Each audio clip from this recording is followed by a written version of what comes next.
Ada satu lagi isu, ini berkenaan dengan pilihan raya negeri Melaka, khususnya melibatkan isu SOP yang ketat, tapi kelihatan lebih ketat kepada setengah parti berbanding parti-parti yang lain. Semalam, sewaktu Majlis Presiden Pakatan Harapan mengadakan satu mesyuarat parti di Hotel La Crista di Melaka, saya bersama-sama dengan Ketua Setiausaha Pakatan Harapan, pengurusi Pakatan Harapan dan pimpinan-pimpinan yang lain terkejut bila tiba-tiba pintu dalam bilik mesyuarat itu dibuka dan beberapa pegawai daripada, saya difahamkan, daripada KKM dan juga PDRM telah cuba untuk serbu masuk dan mereka mengambil gambar kami sedang bermesyuarat. Jadi ini adalah satu tindakan yang hanya kita dengar berlaku kepada Pakatan Harapan. Saya tak pasti sama ada mesyuarat-mesyuarat, sama ada Barisan Nasional ke, Perikatan Nasional ke, adakah pihak KKM dan PDRM berani untuk serbu masuk, untuk mengambil gambar, ya, dan melakukan, bagi saya ini adalah satu bentuk intimidation yang tidak patut berlaku.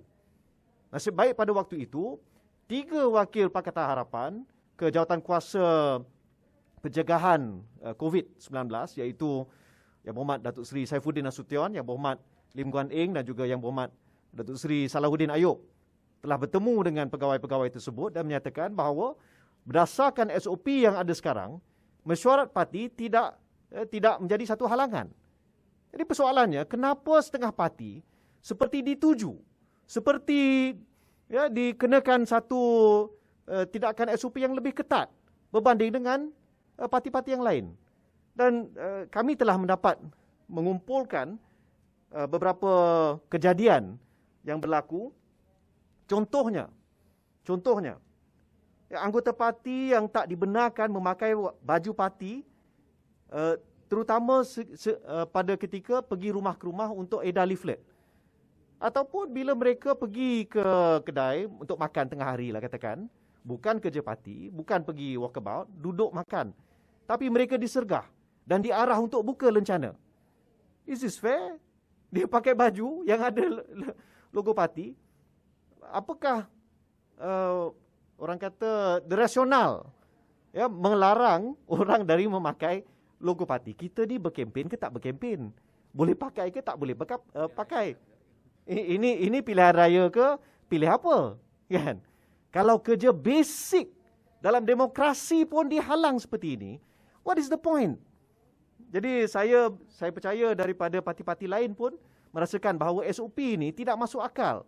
Dan mungkin salah satu masalahnya ialah kerana mereka yang menetapkan SOP ini, mereka tidak berpijak di bumi yang nyata. Mereka tidak turun melihat sendiri keadaan on the ground. Mereka buat keputusan dan buat SOP dari meja mesyuarat. Tak bolehlah macam ni. Jadi saya minta pihak MKN turun, tengok sendiri turun ke Melaka, tengok sendiri bagaimana SOP ni berjalan, tak berjalan, ataupun berlaku satu kekangan. Kemudian kita terima bagaimana di bilik gerakan Dewan Undangan Negeri Pai Rumput bagi keadilan, bagi Pakatan Harapan, hampir 3 kali sehari pihak polis datang untuk membuat pemantauan SOP. Adakah 3 kali sehari ini juga dipanjangkan kepada bilik-bilik gerakan yang lain? Malah aduan yang kami terima daripada bilik gerakan utama keadilan di Melaka ialah petugas-petugas yang sedang ada di antara mereka sedang berehat di bilik gerakan utama didatangi dan diminta my card dan seakan-akan diugut ataupun disergah. Jadi persoalannya dalam merangka dan melaksanakan SOP ini, dalam keadaan kita dah masuk fasa 4, apakah virus yang kita nak tangani?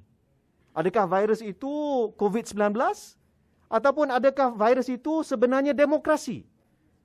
Jadi ini satu persoalan besar yang mesti dijawab. Demokrasi is not the virus. COVID-19 is the virus. Jadi janganlah laksana SOP ini dengan cara yang menindas, menekan jentera parti-parti yang bertanding Yang kami semua adalah parti yang dibenarkan bertanding berdasarkan undang-undang. Jadi kenapa dikenakan tindakan yang lebih ketat? Dan kita lihat terutama kepada parti-parti di dalam Pakatan Harapan.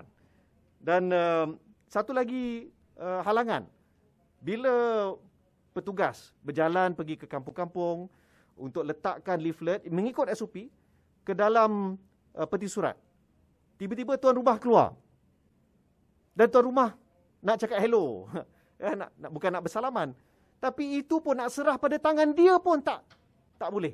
Walaupun adat budaya Melayu kalau jumpa mesti nak tegur, nak sapa, nak serahkan kepada tangan dia pun. What is the problem? Kenapa nak ketat sangat? It doesn't make sense, kan?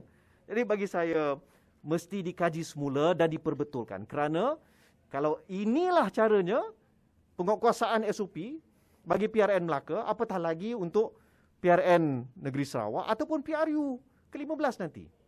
Jadi saya minta dikaji semula dan hentikanlah intimidasi yang berlaku sehingga kan wakil Pakatan Harapan dalam jawatan kuasa menangani COVID ini terpaksa melakukan satu protes kepada pegawai-pegawai KKM dan PDRM yang hadir semalam. Dan rakyat sedang melihat, sedang menilai. Kita nak pastikan, kita nak tangani COVID-19, bukan kita nak kekang demokrasi. Jadi saya pohon isu ini dapat diselaraskan dengan sebaiknya. Akhir sekali, satu lagi isu yang kita lihat, di kawasan bandar memang akses untuk digital campaign ataupun berkempen secara online ni tidak begitu bermasalah. Tapi kalau contohnya di Don Lendu, Pekan Lendu 5 minit dari situ kalau kita pergi ke Durian Daun, kampung halaman Datuk Sulaiman Ali, ada kawasan-kawasan yang tak ada capaian internet. Cadangan saya sebagai seorang ahli parlimen dan juga sebagai pengarah komunikasi Pakatan Harapan ialah sepatutnya sekiranya kita ingin menormalisasikan kempen secara digital, pihak SPR boleh berhubung dengan pihak SKMM dan pakai dana yang terkandung ataupun dana pada Universal Service Provision Fund untuk membuka pusat-pusat internet community sementara ataupun community wifi hotspot sementara seperti yang pernah dilakukan sebelum ini. Dana USP Fund ini dia mungkin bernilai berbilion ringgit. Setiap tahun syarikat-syarikat telekomunikasi perlu membayar 6% daripada revenue kepada dana ini. Dan tujuannya adalah untuk memastikan akses kepada internet, akses kepada perkhidmatan telekomunikasi ini boleh dirapatkan jurang itu. Jadi untuk demokrasi, untuk pelaksanaan demokrasi, cadangan saya ialah SPR segera berbincang dengan SKMM dan guna pakai USP Fund untuk tujuan pilihan raya. Dan dari situ kalau kita lihat mungkin di Sarawak ataupun untuk PRU, saya percaya masalah akses kekangan maklumat bila kita nak berkempen secara digital tidak akan berlaku lagi. Jadi kita tak dibenarkan untuk menyerah tangan kepada pengundi ataupun penduduk di satu kawasan. Kita cuma dibenarkan untuk letak dalam letterbox, dalam dia punya post box. Itu saja. Tapi kadang-kadang bila pergi rumah ke rumah, kalau kawasan kampung, kita mesti jumpa ada orang kat situ. Orang kat luar rumah. Kalau kita tak tegur, kita tak sapa, kita tak serah pada dia. Dan sebenarnya mudah. Minta petugas pakai sarung tangan. Dia tak akan sentuh benda tu. Itulah maksudnya bila SOP ini dirangka, saya rasa mereka yang merangka SOP ini seperti tidak pernah melalui proses pilihan raya ataupun dia tidak turun untuk membetulkan. Masih ada masa. Hari ini adalah hari keempat. Hari keempat berkempen. Jadi kita masih ada masa lagi dan sebenarnya ia boleh ditambah baik supaya untuk PRN ataupun PRU yang akan datang kita tidak perlu start from scratch. Itu yang berlaku.